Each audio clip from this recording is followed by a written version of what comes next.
Você já ouviu falar de dragões? Se você acha que quando eu estou falando de dragões são seres com asa que voam, cospe fogo, fica aí que hoje eu vou expandir seus horizontes sobre isso. Mas não são esses seres.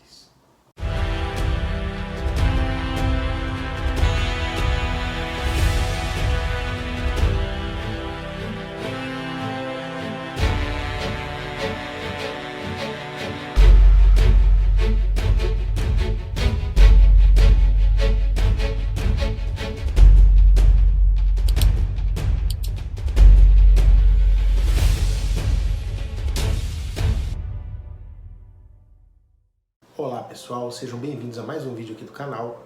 Eu sou Márcio Araújo e hoje eu quero expandir os seus horizontes a respeito dos dragões, tá? Como eu falei na introdução, não são esses seres míticos que a gente conhece, tá? São almas das mais densas possíveis que vocês podem imaginar. São almas endurecidas ao extremo, tá? Se tem alguém nesse planeta que você pode falar assim, esse aqui é o cramulhão, esse aqui é o chifrudo, o Costa Oca, é esse cara. Tá legal, minha gente? Então, na verdade ele não é um, né? Tem, logicamente, um, que é o manda-chuva supremo, mas existem mais junto com ele, tá legal? Eu fiz um resuminho, porque o assunto aqui é longo e para ganhar agilidade eu vou ler esse resumo e vou comentando a respeito, porque a chance de eu largar algum fragmento de informação é muito grande, porque esse assunto ele é muito vasto, se mistura com a história do planeta Terra, tá legal? Antes de mais nada, existe um vídeo que eu fiz a respeito dos Anunnaki, tá? Vejam esse vídeo antes de ver esse daqui, porque certas coisas eu expliquei lá e eu vou falar aqui como se fosse uma continuidade daquele vídeo, tá, minha gente? Vocês vão entender muito mais se verem aquele vídeo dos Anunnaki primeiro, tá legal? Então vamos lá que o assunto é louco. Bom, para cada planeta do Sistema Solar que está na categoria de expiação e provas, existem seus espíritos mais densos, mais aguerridos, que têm uma sede de dominação sobre os outros muito grande, e esses espíritos comumente se autotitulam inclusive de dragões, tá? Por que dragões? Porque o dragão, ele teoricamente, ele tem domínio sobre tudo da existência, né? Ele cospe o fogo, ele pode ir na água, ele pode ir nos céus e ele pode andar na terra, porque ele tem patas, né? Então ele teria domínio sobre todos os elementos. Tá legal? Bom, vamos lá para a historinha desse pessoal. Eles também são conhecidos como daimons, tá? Em alguns lugares vocês vão ver sendo chamados de daimons, pelo menos os daqui da Terra. Os dragões aqui da Terra, né, são Anunnaki degradados em corpo etérico. Tá? Lembram que eu falei no vídeo dos Anunnaki que eles vieram para a Terra, estavam trazendo alguns degradados? Então, essa patota estava com eles ali, entre outros. Tá? Eles vieram em corpo etérico, porque já tinham desencarnado lá. O que esse pessoal fazia? Principalmente o número 1 dos dragões, ele era um governante, uma lábia muito grande, levava todo mundo na conversa e convencia as pessoas de fazerem atrocidades em função dos objetivos dele. Ele tinha essa lábia tão grande, entendeu? Tem até hoje, né? E o que ele fez? Ele foi governante em Nibiru, que era o planeta dos Anunnaki, e ele conseguiu movimentar de tal forma uma legião junto com ele, que ele saía de planeta em planeta, detonando guerra, detonando civilizações, pegando os conhecimentos, pegando as culturas, o desenvolvimento tecnológico deles e ir assimilando tudo isso aí, tá? Vocês vão ver que o dragão número 1 é um dos seres mais inteligentes do universo, tá? Ele perde para Jesus, para Deus, talvez Miguel, com certeza para Miguel ele perde, mas ele é de uma inteligência assustadora, tá, minha gente? E não pense que ele é feio não, viu? O cara anda na beca, tá? Ele tem conhecimento para ter o corpo do jeito que quiser. A fala mansa, aveludada, é o Satanás mesmo. Ele saiu de planeta em planeta, né, em Orion, dominando, destruindo tudo, causando a Guerra de Orion, tá? Se vocês ouvirem falar da Grande Guerra de Orion, foi por conta desse senhor aí, viu? O cabeça de tudo era Lúcifer. Ele é conhecido como Lúcifer. Onde dominava, absorvia os conhecimentos e a tecnologia, o que eu falei para vocês, né? Foi responsável pela destruição da atmosfera de Nibiru. Lembra que eu falei no vídeo de Nibiru que a atmosfera deles tinha sido destruída por conta de maus tratos, todas essas coisas, aí abusaram do planeta e eles vieram para a Terra para garimpar o ouro, que o ouro conseguia reconstituir a atmosfera do planeta deles, né? Então, o responsável primordial por essa derrubada da atmosfera de Nibiru foi o Lúcifer, né? O número 1. Vocês vão ver, depois vocês vão entender porque eu estou falando do número 1. Ele veio a falecer, logicamente, né? Em algum momento ele tinha que desencarnar, o número 1. E não só ele, como outros. E ele, no astral, continuou descendo o sarrafo. O cara nem depois de morto dá sossego, entenderam? E o que ele fez? Ele acabou sendo degradado de Nibiru e ele estava sendo levado para um planeta de expiação e provas, tá? No meio do caminho, o número 1 se libertou durante a viagem e fez a nave pousar em Tiamat, o 5º planeta do nosso sistema solar, tá? Em Tiamat, como é que ele se libertou disso? Ele começou a usar o psiquismo dele, telepatia, que ele tem uma capacidade telepática fenomenal, tá? Ele consegue, com a telepatia, com a hipnose, fazer coisas até Deus duvidaria. Essa é uma expressão, né? Então, no 5º planeta existiam 2 civilizações, né? Uma que a gente conhece como os espectros, tá? Eles são parecidos com aqueles seres que tem num joguinho desses virtuais. Vou botar uma imagenzinha aqui para vocês terem noção de como são bonitinhos esses caras. Os espectros, e tinha uma outra civilização que eram de religiosos, clérigos e coisas assim. E eles viviam em confronto, estavam em guerra, estavam a ponto de se extinguir, né? Os espectros, eles fizeram uma bomba, né, de proporções assim, era para ser uma bomba nuclear, mas na verdade ela era uma espécie de bomba magnética que eles botaram no centro do planeta deles, né, o 5º planeta, e queriam detonar aquilo ali. Ia matar todo mundo, tá legal? Eles estavam nem aí. O número 1 chegou na Terra, no planeta deles, no Tiamat, começou a libertar todos os outros Anunnaki que estavam sendo degradados com ele. Só que o que ele fez? Ele, com esse desenvolvimento de tecnologia dele, no meio da viagem,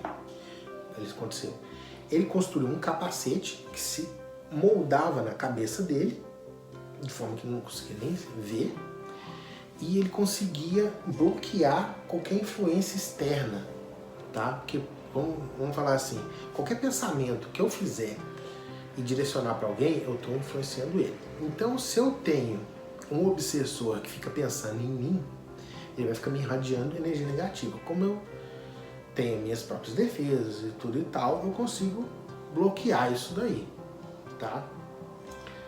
Agora, se um ser desse tem milhões e milhões de almas que que ele prejudicou, que ele matou, que ele fez mal, são milhões ao mesmo tempo atacando ali, daquele jeito. Então, se ele ficar totalmente desprotegido, o que acontece? O corpo dele implode, mesmo o corpo astral, e ele é reduzido à forma de ovoide instantaneamente. Quem não sabe como é que são essas coisas de ovoide, isso aí, tem um vídeo sobre a evolução do espírito que eu falo sobre isso, tá? Principalmente na parte da segunda morte. Para evitar que ele explodisse e virasse um ovoide, ele construiu esse capacete e colocou esse capacete em praticamente todos os Anunnaki degradados que estavam nessa categoria e que iriam sofrer esse tipo de coisa, tá? Só que ele tinha o controle sobre esse capacete de tal forma que ele podia ativar e desativar o capacete. Entenderam? Então ele tinha esse domínio. O que ele fez? Botou esse capacete de todo mundo e por hipnose, mesmo com esse pessoal dormindo, que eles estavam em câmaras criogênicas, né? Ele conseguiu induzir na mente deles que ele não seria visto por nenhum dos outros. Que o que ele denominasse mais graduado poderia ver todos os outros, mas ninguém via ele. Então era assim, vamos supor, uma escala, né? O número 1 via todo mundo, mas ninguém via ele. Podiam ouvir, mas ele não viam. O número 2 não via ele, mas via todos os de baixo. O número 3 não via os dois de cima, mas via todos os de baixo. Então, ele fez essa escala. Olha o ponto que a mente dele planejou as coisas. Ele fez essa escala por puro psiquismo, induzindo a mente dos outros. E ele conseguiu fazer isso. Então ele conseguia falar, ele despertou todos os outros e conseguia falar com eles. E com isso ele dominava os outros. Lógico, teve alguns que se rebelaram, né? Aquilo ali era tudo flor que não se cheira. E os que eles se rebelaram, ele ia lá e pá, desligava o capacete e o cidadão explodia. Uf, e virava aquele ovoide. Os outros vendo isso, todo mundo baixou a cabeça e sim senhor, sim senhor, sim senhor. Entenderam? Foi assim que ele dominou todos os outros dragões e fez todos trabalharem para ele.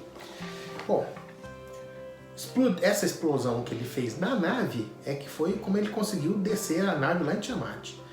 Chegando lá, encontrou aquela guerra, que eu acabei de citar para vocês, e falou assim, eu quero esses espectros aqui para mim. Eles vão trabalhar para mim. E ele foi tentar subjugar os espectros. Eles não quiseram, ele foi lá, passou o rodo nos caras, matou todo mundo.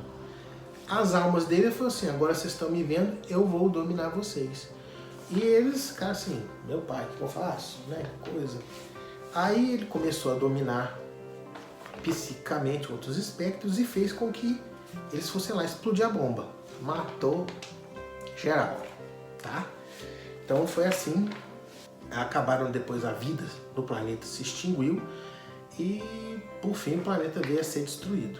Os espectros acabaram se tornando capanga dos Daimons, né? Os religiosos que também morreram acabaram se tornando os magos negros, tá? Que eles foram degradados. Acabou que o que aconteceu? Com esse domínio no quinto planeta, a intervenção de Miguel foi necessária para que os Daimons e as almas do quinto planeta viessem para a Terra. Então degradou todo mundo de lá, tirou de lá e veio aqui para a Terra. Trancafiou todo mundo, tá? Ele trancou os Daimons no centro da Terra, numa dimensão vibratória que hoje a gente chama de infernos. Olha que coincidência, hein? Chama-se de infernos, é a parte mais densa que existe do planeta Terra. Geograficamente ela fica no Triângulo das Bermudas, tá? No mesmo hominho. Tá, eu vou falar sobre isso daqui a pouco para vocês. É a região mais densa dos abismos. Então, nos abismos vocês já viram, né? Quem habita por lá é só tutto buona gente. Então, tem os espíritos mais trevosos possíveis, magos negros, dragões, espíritos que já estão tão densos que já viraram demônios, podemos considerar como demônios. E quem governa lá, governava pelo menos com mão de ferro, são esses dragões, tá? Eles vieram para cá, os espectros eles botaram para serem serviçais deles direto, Os magos, os religiosos, eles acabaram treinando esses religiosos a serem magos negros, para trabalhar para eles também, e para baterem de frente com outros magos negros que iam chegar no futuro, vindos de Capela. Entendeu? Lembra que eu falei no vídeo dos magos negros? Que eles tinham origem ou de Capela ou do Quinto Planeta. Então, a história é essa. Entenderam?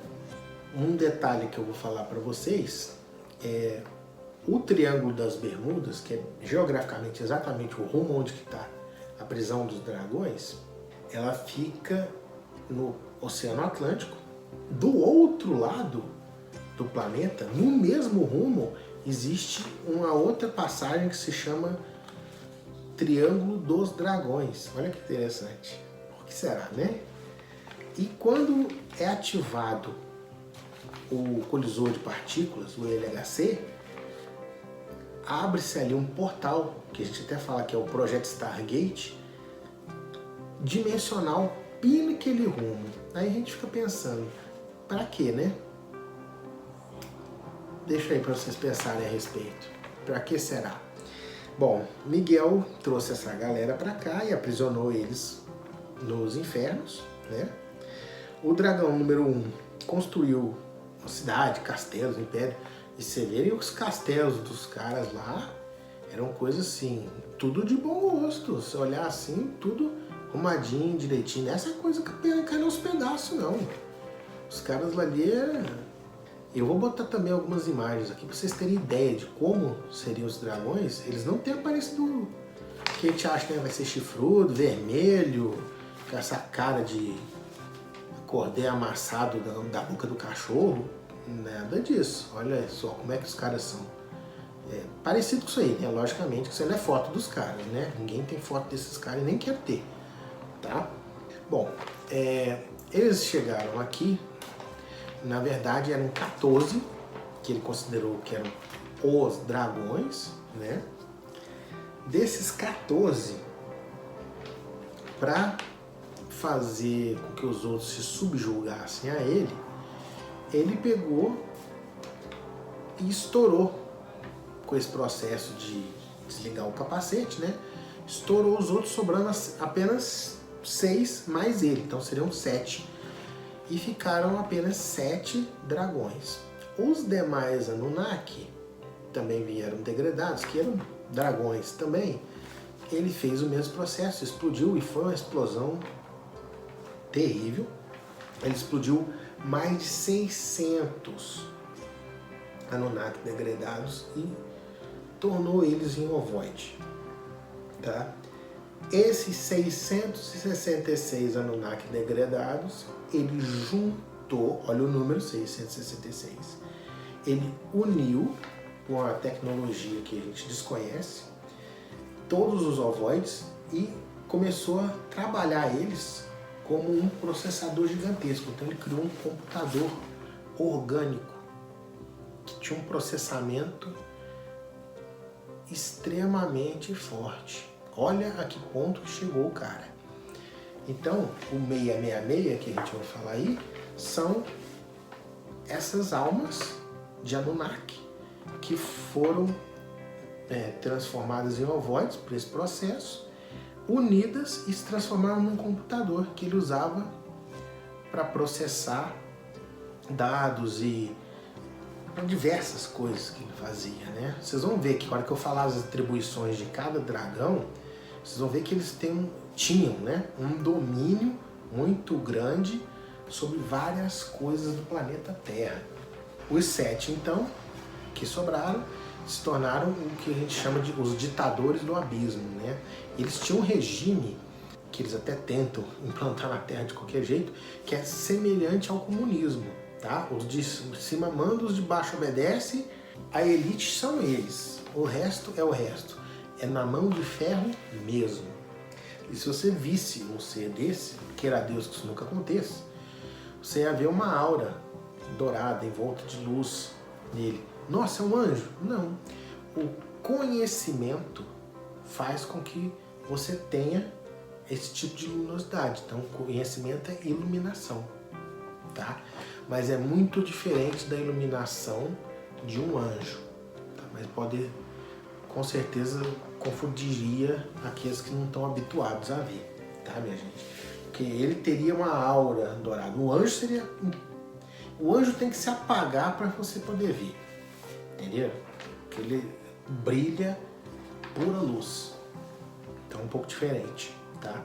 Então, eles, como eu falei, eles não tem a cara do capeta, né? Eles têm um semblante que até vou falar assim, parece um ser andrógeno, né? Meio afeminado, um homem meio afeminado, aquela coisa assim. Esbeltos. Você vê o cara, você fala assim, nossa senhora, parece mais bonito que modelo que aparece por aí na televisão, né? Pois é, eles têm o conhecimento de manipular a forma, então eles põem a forma que eles quiserem. O número 1, ele sendo o manda-chuva, como eu falei, eles não se viam, né? Mas o número 1, ele fazia um processo holográfico em que ele apresentava imagens para eles e a voz dele ecoava.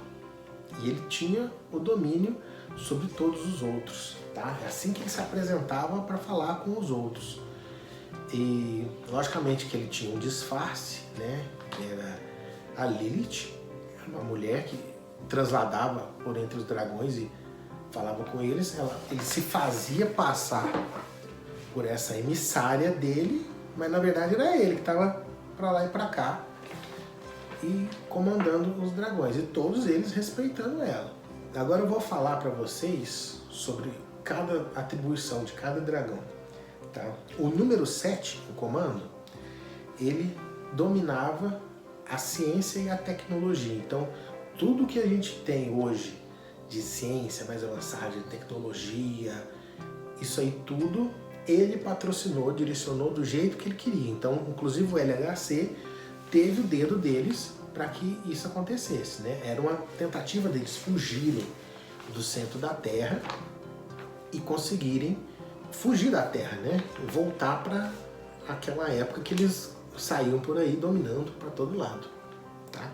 Nunca quiseram encarnar de forma alguma, fugiram da encarnação como o diabo foge da cruz, mas por conta disso o corpo deles foi se degradando e eles tiveram que criar corpos artificiais para se manterem aqui no planeta Terra.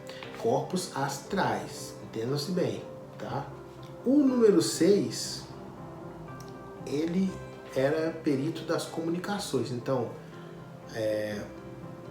telefone, celular, todas essas coisas, juntamente com o dragão número 7, ele dominou. Quem hoje em dia não tem um celularzinho aí, né?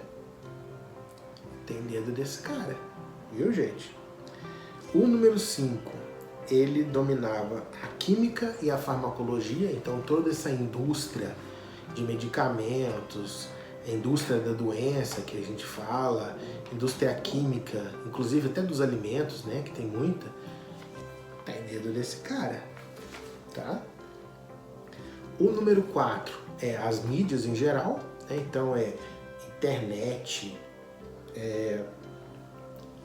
televisão, rádio, revistas, tudo isso aí, toda a mídia como um todo sofre uma manipulação, e essa manipulação, o cabeça dessa manipulação é esse daí, tá? O número 3, a área dele é a das religiões. Então, ele manipula as religiões do planeta para que elas se direcionem no sentido que ele deseja. Então, muitas religiões hoje afastam das verdades do espírito e levam a pessoa a querer ficar subjugada, né? Então, você temer a Deus e tudo. Eu sempre nunca gostei dessa expressão, temer a Deus. Acho que Deus não tem que ser temido. Deus tem que ser respeitado, entendido e compreendido.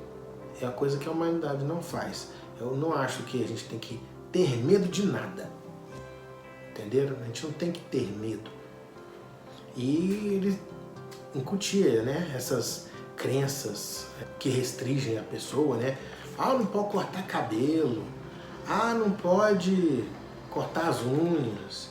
Ah, não pode fazer cremação, tá? Então tudo isso aí, muitas dessas coisas são limitações que foram impostas por esse ser para impedir a humanidade avançasse no sentido religioso, no sentido do espírito, tá? Então olha a que ponto chegava a estratégia de dominação desses seres. O número 2 agora, a área dele era a política e as guerras. Então toda essa politicagem podre que a gente tem no planeta como um todo, não vou falar só do Brasil não, que a gente tem que entender que isso aí é no mundo todo. Essa politicagem podre, esse fomentamento de guerras e conflitos, isso tudo aí tem dedo desse cidadão. E uma curiosidade sobre o número 2, ele é o Enlil, irmão de Enki, tá? Quem viu o vídeo dos Anunnaki vai saber de quem que eu tô falando, é o Enlil, tá, minha gente? Bom, e aí chegamos no número 1, o Lúcifer, né? O manda-chuva geral de tudo, quem controla tudo, quem domina tudo, quem planeja tudo, quem coordena essa cambada, né, minha gente? É o Daimon Supremo, né? E ele tem um domínio de conhecimento muito grande, é um dos únicos dos trevosos que conhece o processo para fazer a Gênesis, tá? A Gênesis, para quem não sabe, é a capacidade tanto de um espírito de luz como de trevas, né? De um espírito em espírito se materializar no mundo físico e ficar tangível. Ele pode tocar, ele pode fazer o que quiser no mundo físico, mas ele não perde suas capacidades extrafísicas, né? Ele pode se desmaterializar na hora que ele quiser, ir para outro lugar, aparece. Então isso aí é um agênere, tá? É um pouco raro da gente ver assim isso acontecer, mas com certeza a gente já viu uns agêneres das sombras por aí, inclusive na televisão, tá, né, gente? Fazendo poucas e boas. Mas, então, minha gente, o número 1 é esse cidadão que domina todos os outros, tá? E o que aconteceu com eles? Jesus, quando veio na Terra, ele criou em torno da Terra uma malha que impede que qualquer alma saia daqui. Então, quem está na Terra não sai, tá? O que acontece? Até que foi bom ele ter feito isso, porque o número 1, ele incorporou num dos primeiros astronautas que foram para a Lua e tentou sair do planeta desse jeito. Imagina a cena. Tá lá o foguete subindo, a malha tá aqui, a hora que ele foi passando aqui, o astronauta foi e o número 1 ficou preso aqui. Ah, mas ele não estava preso lá no inferno? Pois é, mas ele deu um jeito de sair a alma dele até lá, desse jeito. Ele não conseguiu levar em corpo, mas ele levou, ele acha que o corpo mental dele, junto com o astronauta. Chegou ali e ficou preso. Impediu que ele saísse, né, incorporado. Hoje, os Daimons, desde 2012, eles foram aprisionados por Miguel, eles não têm mais como agir aqui no planeta Terra. Agora quem está tocando o terror aí são os magos negros, né? Aliás, está uma briga lá no astral terrível, e a facção dos magos negros é uma lá que está brigando, que eles querem dominar entre eles, né? Quem que vai ficar no lugar dos dragões? Então tá tendo a briga deles, entre eles, para ver quem domina, e tocando o terror no planeta, né? Então, esse momento de transição planetária, acontece isso. Os dragões estão nessa prisão, Miguel está pessoalmente lá no inferno segurando os caras, aprisionados, eles já não podem agir, fazer nada, né? Estão esperando simplesmente o degredo. Tá legal, minha gente? Bom, como eu falei, esse vídeo era longo, a história é longa, né? Tinha muito para contar, mas eu acho que vale a pena a gente conhecer e entender isso aí, porque explica muita coisa, pelo menos pra mim, explicou muita coisa quando eu soube disso, tá? No mais, minha gente, que vocês quiserem perguntar ou então mandar alguma dúvida aqui pra mim, pode mandar nos comentários ou no e-mail do canal, marcioaraújo.duvidas@gmail.com, tá? Fiquem com Deus e até a próxima.